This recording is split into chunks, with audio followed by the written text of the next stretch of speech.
नमस्कार, आप देख रहे हैं एनडीटीवी इलेक्शन कैफे। मैं हूं पूर्णेंदु शुक्ल। आज हम फिर से बात करेंगे बिहार की सियासत की। दरअसल तेजस्वी यादव ने जो बयान दिया था कि उनकी सरकार बनेगी तो वक्फ बिल जो है उसको कूड़ेदान में फेंक दिया जाएगा, उसके बाद से ही बीजेपी हमलावर है। बीजेपी का कहना है कि आरजेडी समाजवादी पार्टी नहीं है, ये नमाजवादी पार्टी है, ये शरिया लाना चाहते हैं। कुल मिलाकर के पोलराइजेशन हो रहा है, हिंदू मुस्लिम ध्रुवीकरण की कोशिश जो है बिहार में साफ नज़र आ रही है। इस पूरे सियासी मसले पर हम बात करेंगे क्योंकि जैसे से चुनाव करीब आ रहे हैं, इस तरह के मुद्दों को, खासकर जो इमोटिव मुद्दे हैं उस पे ज़्यादा ही वाद-विवाद सामने नज़र आ रहा है। हमारे साथ असीम सर हैं बात करने के लिए, सुमित सर हैं, संजय सर और विचित सर हमारे साथ हैं। सबसे पहले विचित सर, इस पूरे मसले पर आपकी राय। जो तेजस्वी ने बयान दिया, हालाँकि सुप्रीम कोर्ट पर में जो फैसला है वो अभी सुरक्षित है, वो आया नहीं है। ऐसे में ये बयान देना कि हमारी सरकार आएगी तो वक्फ विधेयक को हम कूड़ेदान में डाल देंगे। पहली बात तो क्या लीगैलिटी है, वो उसको कर सकते हैं क्योंकि संवर्ती सूची का कानून है, वहाँ केंद्र को अपर हैंड होता है। दूसरी बात, क्या ये जो ओवैसी साहब की बढ़ती लोकप्रियता है और पिछली बार उनको 5 सीटें आई थी, उनकी पार्टी ने ऑफ़र भी किया तेजस्वी साहब को कि साथ मिल के लड़िए, लेकिन इन्होंने उस पे किया नहीं, तो वो अलग लड़ेंगे। तो अपना जो कोर वोट है मुस्लिम यादव, उसको लेकर के ये एक आक्रामक बयान तेजस्वी साहब की तरफ से आया था और बीजेपी फिर उस पे हमलावर है। बिल्कुल इसीलिए बिहार में सिर्फ आरजेडी ही नहीं, बीजेपी भी, या जो जितने भी पॉलिटिकल प्लेयर्स हैं जिनको अगले चुनाव में जाना है नवंबर में, वो सब अपने अपनी तरफ से दांव चल रहे हैं। और इसीलिए ये कहना सही होगा कि सभी एक्सट्रीम स्टेप उठा रहे हैं। तो उस एक्सट्रीम स्टेप उठाने में अपने वोटरों को ये रिझाने के लिए ज़रूरी है कि आप ऐसी बात कहिए जो उनके दिल को छुए। वक्फ बोर्ड में आम मुसलमान को क्या फ़ायदा है, क्या घाटा है, मुझे नहीं लगता कि उनको उतनी समझ है, लेकिन उनको इतना ज़रूर समझ है कि ये एक तरह से उनकी जो अपनी एक पहचान है, उस पहचान में वक्फ कानून जो है एक दखल है, ये वो मानते हैं। तो इसीलिए उसी को भुनाने की कोशिश इन्होंने की है। जबकि अतिरिक्त मैंने एक्सट्रीम बात इसलिए कही कि लालू यादव ने ही इसके बारे में कहा था कि वक्फ की ज़मीन बहुत जगह जबरन कब्जा की गई है। तो तेजस्वी यादव नहीं मालूम कि उस बात को, चूंकि वोट का मामला है, तो भुला देंगे। आपने नमाजवादी बात कही और शरिया कानून की बात कही, बीजेपी ने कहा, आपने कही, मैंने बीजेपी की बात कही, आप क्यों कहेंगे? तो तो बीजेपी ने कही, तो हमको ये नहीं समझ में आता है, बीजेपी भी एक्सट्रीम पर है। जब इस देश में बाबर आया और बाबर से लेकर के अब तक बड़े बड़े मुस्लिम शासक रहे, पूरा मुगल काल रहा, तब इस देश में जब शरिया कानून ऐसा नहीं हुआ और हिंदू धर्म खतरे में नहीं पड़ा, तो आज पड़ जाएगा, ये बात तो समझ में नहीं आती। और जिन लोगों को अगर लगता है कि वो इतने डरे हुए हैं कि हर बात में शरिया कानून लागू हो जाएगा, तो उन्हें चाहिए कि जो साहस जुबान से दिखाते हैं थोड़ा अपने अंदर भी पैदा करें। तो इसीलिए स्थिति आज ये है कि बिहार में चुनाव जीतने के लिए चाहे तेजस्वी हो, वो भी एक एक्सट्रीम पर हैं कि हमको हर हाल में मुस्लिम वोट, आपने ओवैसी की बात कही कि उसको हर तरीके से लामबंद कर लेना है। यादव वोट है ही, दोनों बड़े वोट हैं, दोनों जोड़ करके बिहार में करीब 33-34% हो जाते हैं। तो ये दोनों अगर बिल्कुल ये रहेंगे, एकजुट रहेंगे, तो चीज़ें होंगी। दूसरी तरफ बीजेपी को लगता है कि जो कुछ इन्होंने कहा है, इससे मुझे मौका मिल गया है कि 80 बनाम 20 करने का। तो इसीलिए अब इसमें कौन 20 पड़ेगा, नवंबर में पता चलेगा। संजय सर, ये एक तो उन्होंने जो बोला कि भाई 32% 34% जो भी है उसको वो करने की कवायद है, ये नमाजवादी शब्द और इस तरह के शरिया जो जिक्र विचित सर कह रहे थे, ये नमाजवादी बोल करके बीजेपी क्या करना चाहती, क्या स्ट्रेटजी बीजेपी की, क्या ध्रुवीकरण की कोशिश है कुछ? नहीं, देखिए, नमाजवादी होता क्या वैसे, मतलब क्या ये तो सुधांशु त्रिवेदी से पूछिए कि क्या होता है, क्योंकि जो डेफिनेशन उन्होंने कहा है और उन्होंने लंबे चौड़े तरीके से समझाया है, तो हम फिर उस पे जाए। देखिए, कोई भी चुनाव होता है, हर आदमी अपने अपने वोटर को रिझाने की कोशिश करता है।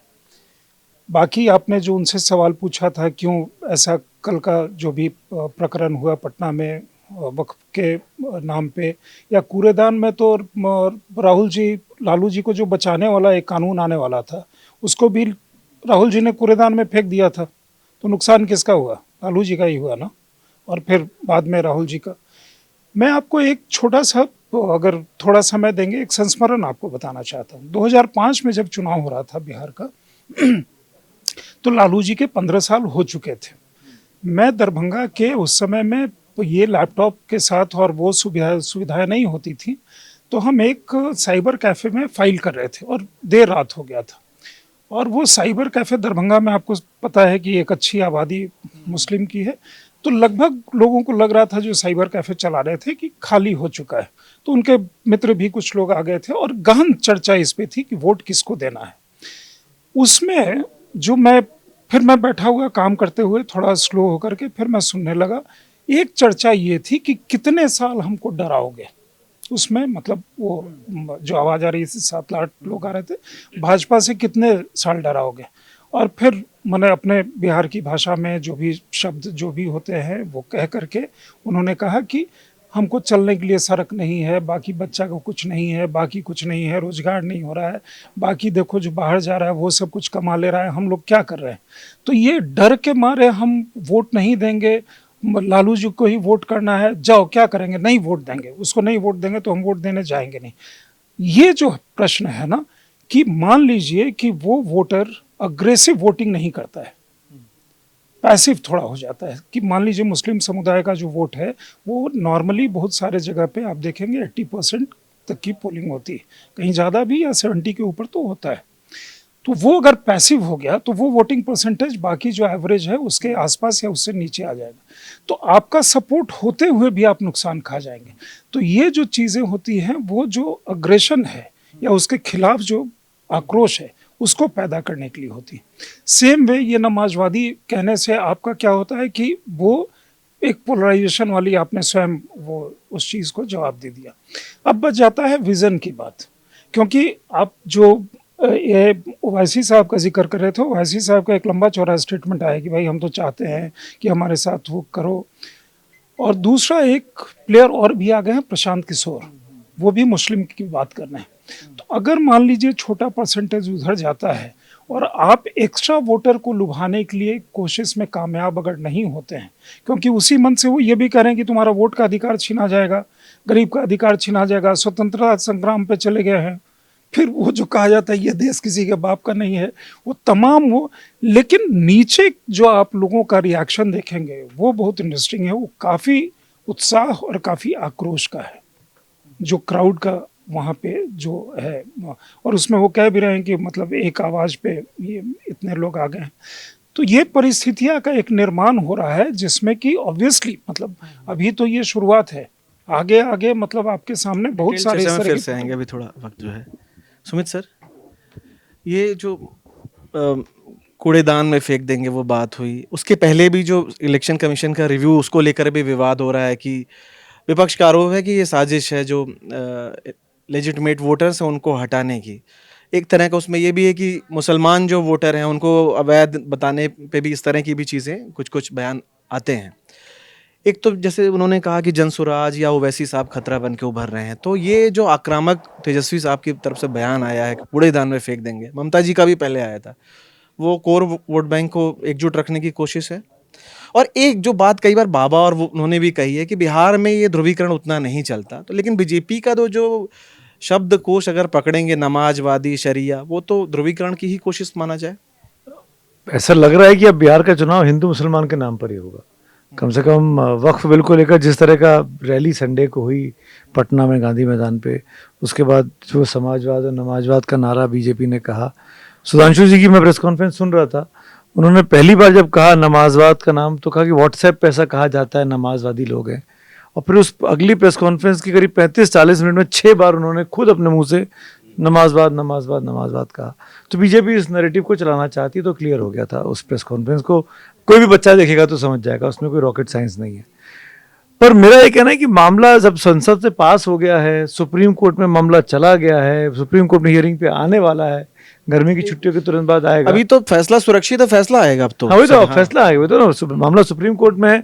तो ये क्यों हो रहा है? जब सुप्रीम कोर्ट अपना फैसला देगा तब आप अपने किसी की पक्ष के खिलाफ देगा, किसी के पक्ष के फेवर में देगा, तब आप अपनी लाइन क्लियर करते। पर इस तरह की बातें करके आप दोनों ही पक्ष, चाहे ये हों चाहे वो हों, उनको अपने 18-20% की चिंता है कि उसमें ओवैसी साहब ना घुस जाएं, उसमें कोई प्रशांत किशोर ना आ जाए, उसमें कोई और डेंट न मार दे, चाहे चिराग हो चाहे नीतीश कुमार हो, तो उनको अपनी चिंता, इनको अपनी उनको बैठे बैठे बीजेपी को उन्होंने अपने हाथ, मुझे ऐसा लगता है कि ये रिवर्स, हाँ, पोलराइजेशन हो जाएगा और इससे बीजेपी को फायदा हो जाएगा। जो बात बाबा कहते हैं कि बिहार में ऐसा नहीं होता धर्म की बात, अपने मनोरंजन भारती जी, तो अगर उस बात को सही भी मान लूँ मैं, क्योंकि मैं बिहार से नहीं आता हूँ, वो बिहार की ज़मीन को मुझसे बेहतर समझते हैं, तो ऐसे में तो रिवर्स पोलराइजेशन अगर होगा तो नुकसान हो जाएगा कांग्रेस का और आरजेडी का, क्योंकि हिंदू कहाँ जाएंगे, गैर मुस्लिम कहाँ जाएंगे, उनको तो एक ही खाका है वहाँ पे। तो ऐसी स्थिति में तो जो तेजस्वी ने कहा या पप्पू यादव ने कहा या किसी ने भी कहा वहाँ पे इंडिया अलायंस के लोगों ने, मुझे ऐसा लगता है कि ये कहीं ना कहीं बीजेपी की मदद कर रहे हैं, और बीजेपी को बैठे ठाले एक बड़ा आसान सा मुद्दा मिल गया है जिसकी बीजेपी महारती है। पोलराइजेशन के मुद्दे पर और मुस्लिम तुष्टीकरण के मुद्दे पर भारतीय जनता पार्टी को नहीं पछाड़ा जा सकता। वो जिस तरह के अग्रेसिव स्टैंड से पिछले 10, 11, 12 साल की राजनीति वो कर रही है, सक्सेसफुल राजनीति जिसमें उसको उसके फेवर का आउटकम मिल रहा है, ऐसे में ये मुद्दा उछाल कर, ये मुद्दा आगे बढ़ाकर, मुझे ऐसा लगता है कि ये बीजेपी का काम आसान कर दिया है खुद तेजस्वी यादव ने। असीम सर, ये दो शब्द उसमें अगर पूरे विवाद में, एक कूड़ेदान में फेंक देंगे, दूसरा नमाजवाद का आरोप, समाजवादी नहीं नमाजवादी हैं, इस पर आपकी टिप्पणी?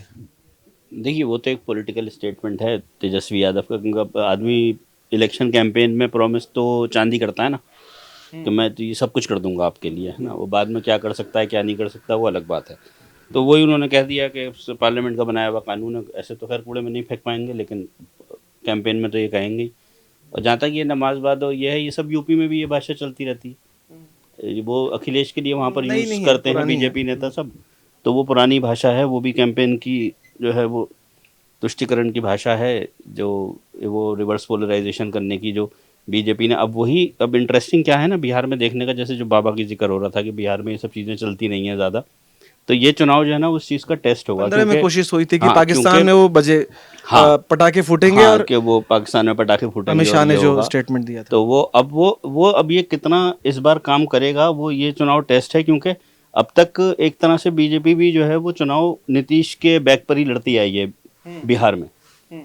ये पहला चुनाव है जहाँ पे शायद नीतीश फोरफ्रंट पे नहीं होंगे और बीजेपी अपनी ज़मीन बनाने की कोशिश कर रही है, और वो ये यूपी वाला फॉर्मूला लगाने की कोशिश करेंगे कि वो जात पात का ये तोड़ करके जो है ना एक वो हिंदू वोट बैंक जैसे यूपी और बाकी जगहों पर कर लिया है, बंगाल में जो कि नहीं कर पा रहे हैं, वो भी करने की कोशिश है, क्योंकि वो शायद जाति वाला वो इतना स्ट्रॉन्ग बंगाल में नहीं है जिसको कि वो बिहार में है। तो अगर वो जाति वाले को तोड़ करके और एक हिंदू वोट बैंक बना करके और फिर दिखाएं कि जी ये यादव, ये जो आरजेडी और कांग्रेस वगैरह हैं, इनको तो सिर्फ मुसलमानों की फ़िक्र है जो 18%, और बाकी जो 80% है उसकी फ़िक्र से बीजेपी करती है, तो वो ये प्रो इलेक्शन जो है ना वो दिखाएगा हमें कि ये चीज़ काम करती है या नहीं करती बिहार में, बीजेपी इसमें सक्सेसफुल होती है या नहीं।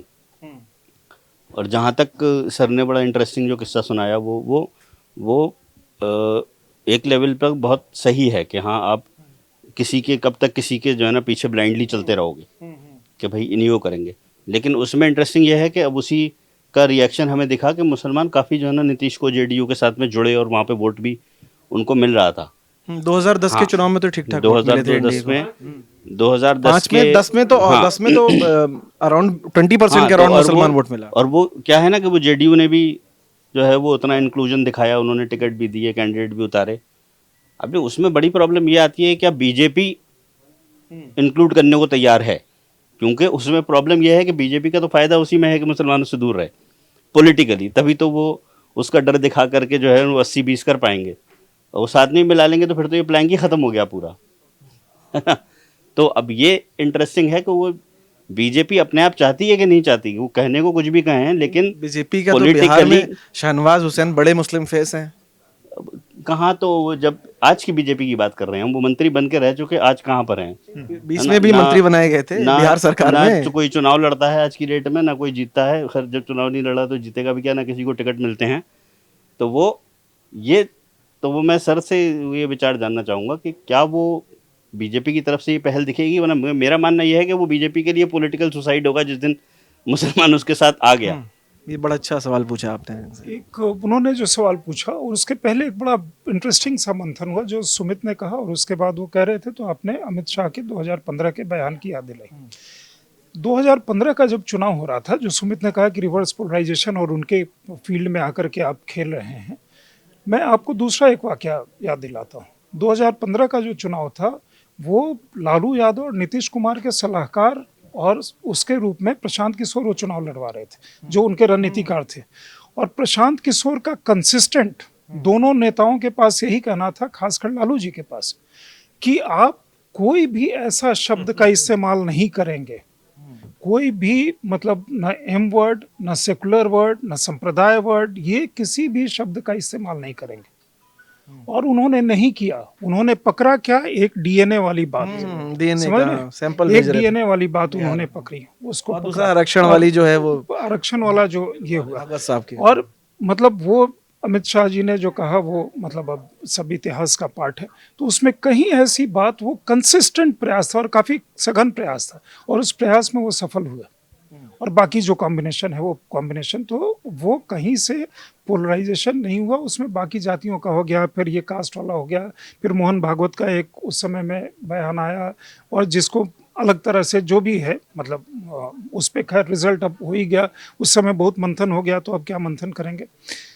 तो इसलिए वो जो बात कह रहे थे कि इंक्लूसिव होने की, देखिए मेरा जो फील्ड का अनुभव है उसके हिसाब से मैं जब भी जाता हूँ बहुत कम लोग हैं। अब जैसे ट्रिपल तलाक के बाद इमीडिएट बाद आप किसी गांव में जाते, कस्बे में जाते, तो कुछ महिलाओं का ये प्रॉब्लम थी, या जिनको बेनिफिशियरी हैं उनको मतलब थोड़ा रुझान था। लेकिन उसके बाद समाज के बाकी लोग काफ़ी मुखर हो जाते हैं, समझ रहे हैं। तो जब वो इतने मुखर हो जाते हैं कि फिर वो आवाज़ें सुसुप्त हो जाती हैं, तो इनको लगता है कि हमें यहाँ गेन नहीं होना है।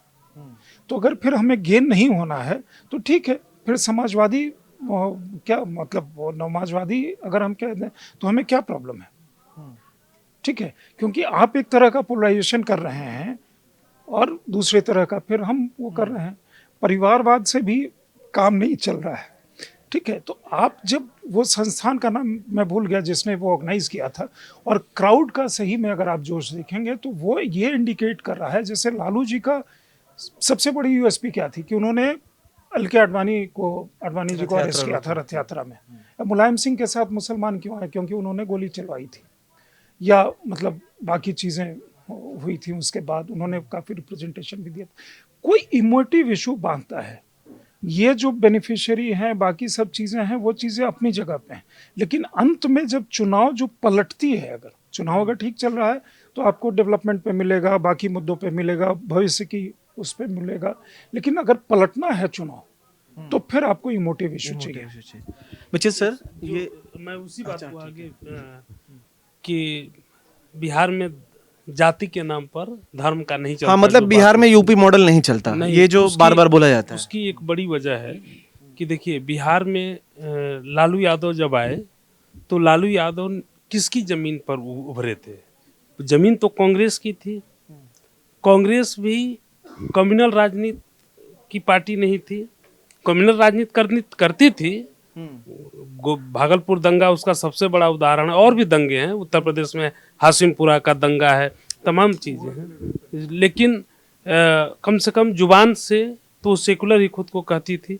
तो उन दोनों का एक था मैदान, चाहे वो लालू यादव हो चाहे कांग्रेस का। तो लालू यादव उस मैदान पर उभरे थे। तेजस्वी यादव का अभी पिछले कुछ समय की राजनीति को अगर आप डिकोड कीजिए तो लगता है जैसे कि वो 1990 के बाद वाले लालू यादव, 1990 के बाद वाले लालू, 95 के बाद वाले लालू नहीं, कि जैसे उन्होंने पिछड़ों को, दलितों को, मुसलमानों को लालू ने जोड़ा था, वैसे ही ये भी जोड़ने की कोशिश कर रहे हैं। लेकिन उनमें और इनमें फर्क है। जैसे बाबा ने की बात आई कि भाई उस ये धर्म के नाम पर वहां नहीं चलता। तब बीजेपी थी ही नहीं, थी लेकिन बहुत कमजोर थी। बीजेपी इतनी कमजोर थी कि बिहार में जब 1995 का विधानसभा चुनाव हुआ तो बीजेपी को 35 या 40 सीटें मिली थी। कमजोर क्यों कह रहा हूं और लालू यादव तो अपने दम पर, ठीक है वो जनता दल था, रामविलास शरद यादव सब लोग साथ थे, बावजूद इसके उतना बहुत शानदार बहुमत मिला। और नीतीश कुमार समता पार्टी बनाए थे, जॉर्ज फर्नांडिस उसमें थे, और नीतीश कुमार जो लालू के बाद बिहार में बड़े नेता तब तक हो चुके थे 95 की, उनको सिर्फ 7 सीटें मिली थी। बावजूद इसके बीजेपी बिहार में लालू का नीतीश कुमार का जूनियर पार्टनर बनने को तैयार हो गई। क्यों तैयार हो गई? क्योंकि वो जानती थी कि जमीन पर यहाँ नीतीश का जो समीकरण है, जो सेकुलर और इसके सामाजिक न्याय का, सेकुलर से ज़्यादा सामाजिक न्याय का, वो सामाजिक न्याय का सेकुलर बीजेपी के हिंदुत्व के एजेंडे से मजबूत है और बड़ा है। लेकिन उसी लिए 2010 तक आप देखिए तो बीजेपी काफ़ी प्रभावशाली, नीतीश कुमार काफ़ी प्रभावशाली रहे। नीतीश कुमार 110 से ज़्यादा सीटें जीते थे, अब बीजेपी 92 सीटें जीती थी। लेकिन 2010 के बाद चीज़ें बदली। जो 2015 में भी बीजेपी का हिंदुत्व नहीं चला, उसकी वजह नहीं है कि हिंदुत्व नहीं चला, 2014 में उसी बिहार में हिंदुत्व चला था, क्योंकि नीतीश कुमार और लालू यादव अलग अलग लड़ रहे थे, बीजेपी भी अलग लड़ रही थी, उन लोगों का दोनों का सुपड़ा साफ हो गया था। 7-8 सीटें जीती थी, 32 सीटें बीजेपी जीती थी ना, मैंने रामविलास के साथ। लेकिन 2015 में भी अगर नीतीश और लालू मिल के नहीं लड़ते, अलग अलग लड़ते, तो एक क्या 100 प्रशांत किशोर भी लगे होते तो भी बीजेपी को आने से नहीं रोक सकते थे। लेकिन लालू और नीतीश जब एक साथ हो गए तो 100 हिंदुत्व के पुरोधा भी मिल करके उनको नहीं रोक सकते थे। ये बिहार की एक राजनीतिक सच्चाई है। तो बिहार की राजनीति में आज क्या है कि नीतीश कुमार ने अपने आप को छोड़ दिया है। जो बीजेपी की धारा बह रही है उसमें उन्होंने निढाल छोड़ दिया है। उनका स्वास्थ्य साथ नहीं दे रहा है, और दूसरी बात है कि शायद उनके पास कुछ करने के लिए भी नहीं है। लेकिन बीजेपी के सामने एक लालू, ये बीजेपी के साथ जो सहयोगी दल हैं उनमें कोई नहीं है, उन सबका सामाजिक न्याय नरेंद्र मोदी के सामाजिक न्याय में समाहित हो गया है। और इसीलिए यदि तेजस्वी आज लालू यादव की तरह कहें कि नहीं, मैंने आडवाणी का जैसे रथ रोका की तरह मैं इसको कूड़ेदान में फेंक दूंगा, तो आप एक तर्ज पर की हुई राजनीति 30 साल बाद या 35 साल बाद चलाएंगे तो वो नहीं चलेगा। इसीलिए हमें लगता है कि ये आज की तारीख में जो anti reverse politics, reverse polarisation की जो बात हो रही है, तो ये रिवर्स पोलराइजेशन में बदल सकता है। इन आधार पर देख करके ये लग रहा है। सुमित सर, ये जो बात है कि बिहार में जाति वाला चलता है, धार्मिक पोलराइजेशन नहीं होता, अब चूंकि जो बात हो रही है कि नीतीश कुमार साहब अब उस तरह से सक्रिय नहीं है, स्वास्थ्य का असर दिखता है, गाहे बगाहे मंच पर उनके जो वो है। अगला सीएम प्रशांत किशोर बार बार कह रहे हैं अगर एनडीए की सरकार बनेगी तो नीतीश जी नहीं होने, ये बात की चर्चा वहां बिहार में अमित शाह है। ने बोल दिया, तो अब तो अमित शाह जी ने बोल दी इस बात को कि भाई उनके नेतृत्व में चुनाव लड़ा जाएगा, पर सीएम वो होंगे, इस पर भी एक राय नहीं बनी है। ये तो गठबंधन को बैठना है। बीजेपी क्या जिस तरह की जैसे यूपी में पॉलिटिक्स है, क्या बिहार में उसको इम्प्लीमेंट कर सकती है हिंदुत्व के नाम पे और इस तरह की चीजें? इसलिए भी ये सब नमाजवाद और ये सब शरिया वरिया की चर्चा ज्यादा। देखिए, मैं मतलब बड़ा सिंपल सी बात है पूर्णेंदु, कि ये बीजेपी का ट्राइड एंड टेस्टेड फॉर्मूला है, आज से नहीं पिछले 40 सालों से, 50 सालों से, और इसमें बीजेपी को अब फायदा मिलने लगा है और बीजेपी को इसमें नुकसान कुछ भी नहीं है, उनके हाथ से निकलता कुछ नहीं है, उनको मिलता ही मिलता है। जो उनकी पिच है उस पर वो खेलेंगे तो उनको नुकसान कुछ नहीं होना है। इसीलिए वो बार बार इस पिच पर आते, वो जानते हैं कि भाई ये पिच उन्होंने नहीं सजाई, ये पिच इस बार विपक्ष ने सजा के दी उनको कि ये पिच हमने बना दी, आइए आप अपना मैच खेल लीजिए। ऐसा मेरा मानना है, हो सकता है कि बाकी लोग सहमत ना हो, पर ऐसा मेरा मानना है कि जो जिस तरह की रैली में भाषण दिए गए, जिस तरह की रैली में बोला गया, उसने बीजेपी के लिए बिहार के चुनाव को काफ़ी ज़्यादा आसान कर दिया है। बीजेपी के प्रोस्पेक्ट्स उस रैली के बाद से मुझे ऐसा लगता है कि और मजबूत हुए हैं। अब होंगे नहीं होंगे, अभी चुनाव में 4 महीने का वक्त बाकी है, अब दोनों तरफ से चीज़ों के अनाउंसमेंट्स होंगे, गलतियां होंगी, फॉपाज होंगे, कुछ भी हो सकता है, तो वो नहीं पता। लेकिन आज की तारीख मुझे लगता है कि उस रैली के बाद से बीजेपी के लिए चुनाव आसान हो गया है। जो जाति के आधार पर अगर चुनाव लड़ा जाता, जिस जाति जनगणना की बात हो रही है, जातिगत जनगणना की बात हो रही है, उस पर अगर मुद्दा बनाकर तेजस्वी या कांग्रेस बीजेपी को घेरती, वो बीजेपी के लिए मुश्किल का काम हो सकता था कि वो वाकई में बिहार से शुरू हुआ, इन्हीं पार्टियों ने शुरुआत की, नीतीश कुमार मुख्यमंत्री थे, तेजस्वी डिप्टी सीएम थे, वो सब मिलकर एक हुआ करते थे, वो उनकी एक मजबूत पिच थी। जाति और धर्म दो अलग अलग चीजें हैं। अपने देश में आप जाति और धर्म के नाम पर कहने को लगता है अपन एक साथ नाम ले लेते हैं, लेकिन जब आप वोट करने जाते हो तो आप किसी से भी पूछ लीजिएगा कि आप पहले क्या देखते हो। तो अगर वो माइनॉरिटी कम्युनिटी का आदमी है तो हो सकता है कि एक बार सोच भी ले कि वो धर्म देख रहा हो, पर अगर वो मेजॉरिटी कम्युनिटी का आदमी है तो वो जाति देख के वोट करता है। वो आज भी जाति देख के वोट करता है, और बिहार तो इसका सबसे बड़ा एग्जाम्पल है। अगर बिहार में धर्म के नाम पर वोट नहीं पड़ते, लेकिन जाति के नाम पर वोट पड़ते हैं, जाति के नाम पर पार्टियां बनी हुई, जाति के नाम पर संस्थाएं बनी हुई हैं, जाति के नाम पर मार्क की आट हो जाती है बिहार यूपी में खास तौर पे। तो मुझे ऐसा लगता है कि अगर उस पिच पर खेल रहे होते तेजस्वी और राहुल गांधी तो शायद चीजें अलग तेजस्वी होती। तो उसकी बात भी कर रहे हैं ना, ओबीसी रिजर्वेशन को बढ़ाने की बात भी तो कर रहे हैं ना। नहीं, उस रिजर्वेशन को बढ़ाने की बात कब की उन्होंने, पिछली बार बताइए मुझे आप। सरकार में जब थे नीतीश के साथ की, जो कितने दिन सेंसस पहले की कराया और बात, वो कितने दिन पहले की बात? मतलब 2 साल से कर रहे हैं लगातार। 2 साल से कर रहे हैं। कब लास्ट बात कब की, मैं आज ही पूछ रहा हूँ आपसे। पिछले 3 दिनों से उन्होंने 2 इंटरव्यू या 3 इंटरव्यू दिए हैं कि कभी उन्होंने सुना आपके उनके मुंह से सुना आपने? नहीं, हमारा जो इंटरव्यू आज हो रहा है, पर हम लोग सुन नहीं पाए, यहाँ रिकॉर्डिंग के लिए बुला पाए, मैं देख नहीं पाया। प्रभाकर इंटरव्यू कर रहे थे, क्या बोला मुझे नहीं पता, लेकिन मैं ये कह रहा हूँ कि वो पिच ज्यादा मजबूत थी, ऐसा मुझे मानना है। वो पिच इंडिया अलायंस के लिए, इंडिया ब्लॉक के लिए ज्यादा मजबूत थी, बजाय वक्फ पे बात करके। असीम सर, बस लास्ट में आपसे एक सवाल। एक तो ये बात हुई जो कि वक्फ के बहाने उन्होंने बोला बहुत ही आक्रामक तरीके से कि फेंक देंगे, सरकार बनेगी। लेकिन मैंने देखा कि कुछ लोगों की टिप्पणियाँ आई हैं कि भाई ये बात तो सही है, आपने वक्फ की जो बात करी, लेकिन मुसलमानों को जो रिप्रेजेंटेशन मिलना चाहिए आपकी पार्टी के अंदर, टिकट के अंदर, वो कहाँ है? तो ये सवाल पूछे जा रहे हैं। इससे कैसे निपटेंगे तेजस्वी, जबकि ओवैसी भी मैदान में होंगे, वो भी ये सवाल उठाएंगे? बड़ा फैक्टर है पिछले चुनाव की जो परफॉर्मेंस ओवैसी की लेकर के। तो आप देखिए, एक तो मुसलमानों के एक इवेंट और मुसलमानों की रैली में बोल रहे थे, तो ऑब्वियसली उन्हें मुसलमानों के लिए आज जो एक इमोटिव इशू वक्फ का जो है ना वो खड़ा हुआ है, तो उसकी बात करनी ही थी। अब वो लैंग्वेज क्या उन्होंने यूज़ करी और कितना ये बोला, वो वही है कि अब कैंपेन की लैंग्वेज अलग होती है और काम करने की लैंग्वेज अलग होती है ना। तो वो ये है। दूसरा, ओवैसी बहुत बड़ा फैक्टर है ही है कि उन्हें ये करना है कि ओवैसी चेक में रहें। पिछली बार जो उनके 5 जीते थे वो सबको अपने साथ उन्होंने मिला लिया, वो बात अलग है बाद में, लेकिन उसके पता चल गया उन्हें कि खाली मुसलमान जो है वो सिर्फ आरजेडी के पीछे ही नहीं लगे हुए हैं, ऑप्शंस हैं। तो वो ऑप्शंस आज की डेट में ब्लॉक करनी। अब है क्या चुनाव में, जैसे सर बात कर रहे थे ना कि ये जो स्कीम से फ़ायदा होता है या लोगों को बेनिफिट जो मिलता है ये, तो फ़ायदा तो क्या है ना, आदमी खा करके बैठ जाता है और भूल जाता है। सबसे काम जो करता है ना वो डर करता है ना। तो वो पार्टी का काम क्या होता है कि वो उसको आपको ऑन मास एक डर पैदा करे कि भाई अगर मुझे वोट नहीं दिया तो ये हो जाएगा। वो तो कहते रहेंगे कि जी मैं ये दे रहा हूँ तो मैं वो दे रहा हूँ, ये भी करूंगा तुम्हारे लिए वो भी करूंगा, लेकिन उसका मेन फोकस होता है कि एक किसी चीज को लेकर के वो डर दिखा दे, हिंदू खतरे में है। तो वो डर जो है इंसान के साथ, खतरे में। हाँ वो डर जो है इंसान के साथ चलता है। बाकी तो वो अपने मिल गया, घर मिल गया, थोड़े दिन रहने की आदत पड़ गई, फिर कुछ और चाहिए होता है, राशन मिल रहा है, ठीक है। जैसन ने कहा कुछ महिलाओं की समस्या थी ट्रिपल तलाक की, वो ख़त्म हो गया। बाकी वो सब चीज़ें वैसे ही चल रही हैं अभी भी।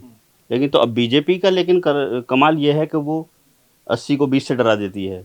दूसरों का ये है कहना कि जी देखो मैं तो सिर्फ तुम्हारी तो मैं ही सुन रहा हूँ, कोई और सुनने वाला है नहीं, है ना। तो वो सारा खेल जो है वो ये डर पैदा करके रखने का, क्योंकि वो डर ही जो है बूथ तक लेकर के जाएगा और वोट पड़वाएगा, फायदा वोट नहीं पड़वाएगा।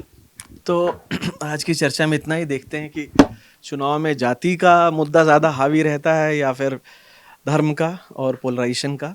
तो कल मिलते हैं किसी और विषय के साथ। आज के लिए बस इतना ही। धन्यवाद।